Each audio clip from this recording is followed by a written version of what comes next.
सूरज जलती हुई गैस का एक बहुत बड़ा गोला है। यह हमारे सौर मंडल का केंद्र है और इसकी गुरुत्वाकर्षण शक्ति से सभी ग्रह इसके चारों ओर घूमते हैं। यह हमें रोशनी और गर्मी देता है जो जीवन के लिए आवश्यक है। सूरज की किरणें पौधों को ऊर्जा प्रदान करती हैं, जिससे वे प्रकाश संश्लेषण कर पाते हैं। लेकिन सूरज हमेशा शांत नहीं रहता।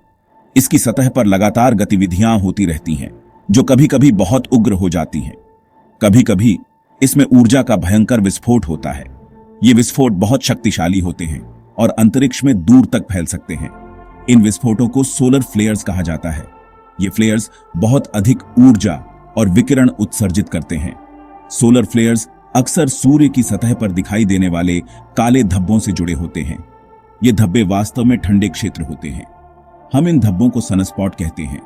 सनस्पॉट्स का आकार बहुत बड़ा हो सकता है, कभी कभी पृथ्वी से भी बड़ा। सनस्पॉट और सोलर फ्लेयर्स पृथ्वी को प्रभावित कर सकते हैं। ये घटनाएं हमारे ग्रह के चुंबकीय क्षेत्र को बाधित कर सकती हैं। ये हमारे उपग्रहों को बाधित कर सकते हैं।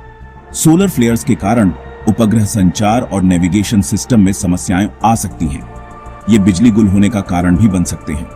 सोलर फ्लेयर्स के कारण विद्युत ग्रिड में गड़बड़ी हो सकती है। इन सौर घटनाओं को समझना महत्वपूर्ण है। वैज्ञानिक इन घटनाओं का अध्ययन करते हैं ताकि हम उनके प्रभावों को बेहतर ढंग से समझ सकें। यह हमें उनके संभावित प्रभावों के लिए तैयार रहने में मदद करता है। इस प्रकार हम सौर गतिविधियों के प्रभावों को कम कर सकते हैं और उनकी तैयारी कर सकते हैं। सनस्पॉट सूर्य पर काले धब्बों जैसे दिखते हैं। ये धब्बे सूर्य की सतह पर अस्थायी रूप से दिखाई देते हैं और इनका आकार और संख्या समय के साथ बदलती रहती है। वे गहरे रंग के दिखाई देते हैं क्योंकि वे आसपास के क्षेत्रों की तुलना में ठंडे होते हैं। यह ठंडक सूर्य के बाकी हिस्सों की तुलना में होती है, जो उन्हें गहरे रंग का बनाती है। लेकिन बेवकूफ मत बनो, यहां ठंडा सापेक्ष है। ये धब्बे अभी भी अत्यधिक गर्म होते हैं। सनस्पॉट अभी भी अविश्वसनीय रूप से गर्म है, लगभग 6500 डिग्री फ़ारेनहाइट के तापमान तक पहुंचते हैं। यह तापमान इतना अधिक है कि यह किसी भी चीज को पिघला सकता है। ये धब्बे सूर्य के चुंबकीय क्षेत्र के कारण बनते हैं। चुंबकीय क्षेत्र सूर्य की सतह पर इन धब्बों को उत्पन्न करता है। सूर्य के चुंबकीय क्षेत्र को एक विशाल उलझे हुए रबर बैंड की तरह समझो।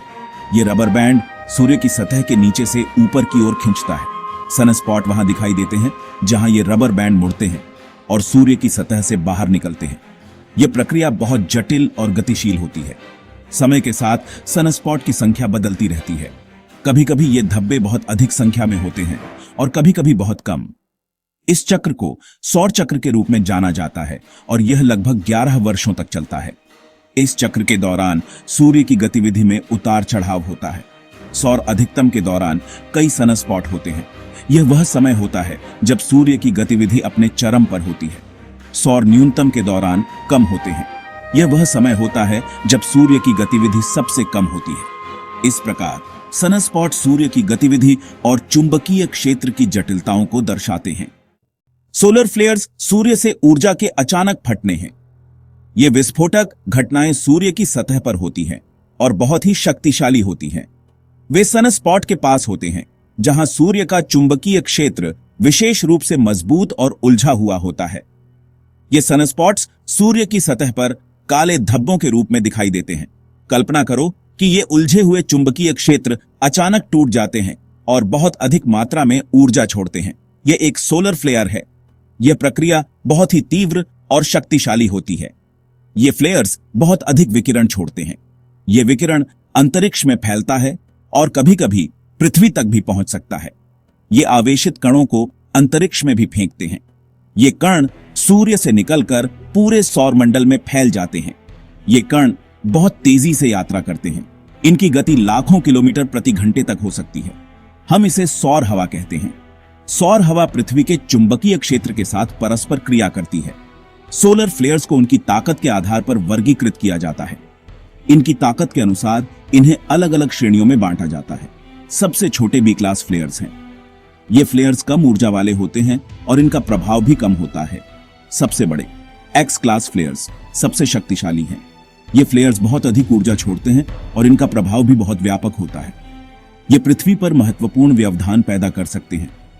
ये व्यवधान संचार प्रणालियों, नेविगेशन सिस्टम्स और पावर ग्रिड्स को प्रभावित कर सकते हैं। भाग 4, पृथ्वी की चुंबकीय ढाल, सूर्य के प्रकोप से हमारी रक्षा। सौभाग्य से पृथ्वी के पास सूर्य के प्रकोप के खिलाफ एक प्राकृतिक ढाल है। इस ढाल को मैग्नेटोस्फीयर कहा जाता है। यह पृथ्वी के चुंबकीय क्षेत्र द्वारा निर्मित एक विशाल बुलबुले की तरह है। मैग्नेटोस्फीयर सूर्य के अधिकांश हानिकारक विकिरण को विक्षेपित करता है। यह एक ढाल की तरह काम करता है जो पृथ्वी पर जीवन की रक्षा करता है।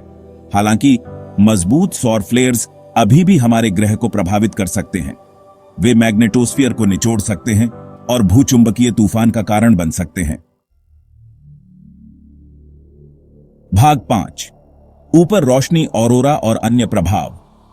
भूचुंबकीय तूफान आकाश में प्रकाश के सुंदर प्रदर्शन को ट्रिगर कर सकते हैं।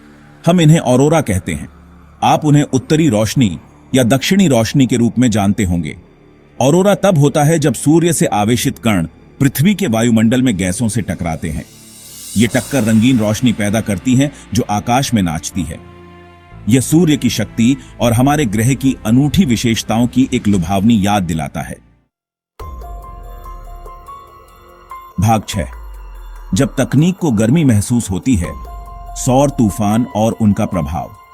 जबकि ऑरोरा देखने में आश्चर्यजनक हैं, सौर तूफानों के नकारात्मक प्रभाव भी हो सकते हैं। वे रेडियो संचार और जीपीएस संकेतों को बाधित कर सकते हैं। कल्पना कीजिए कि रोड ट्रिप के दौरान आपका जीपीएस अचानक खराब हो गया। यह सौर तूफान का एक संभावित परिणाम है। चरम मामलों में सौर तूफान बिजली गुल का कारण भी बन सकते हैं। एक प्रसिद्ध उदाहरण 1989 क्यूबेक ब्लैकआउट है। एक शक्तिशाली सौर तूफान ने कनाडा में लाखों लोगों के लिए बिजली गुल कर दी। भाग 7, सूर्य का अध्ययन, हमारे तारे के रहस्यों को उजागर करना। वैज्ञानिक इसके व्यवहार को समझने के लिए लगातार सूर्य का अध्ययन कर रहे हैं। वे सनस्पॉट और सौर फ्लेयर्स का निरीक्षण करने के लिए अंतरिक्ष और पृथ्वी पर दूरबीनों का उपयोग करते हैं। सूर्य को समझकर हम सौर तूफानों और पृथ्वी पर उनके संभावित प्रभावों की बेहतर भविष्यवाणी कर सकते हैं। यह ज्ञान हमें सूर्य के गुस्से से अपनी तकनीक और बुनियादी ढांचे की रक्षा करने में मदद करता है। यह हमारे तारे के साथ तालमेल बिठाकर रहने और हमारे ग्रह की रक्षा करते हुए इसकी शक्ति की सराहना करने के बारे में है।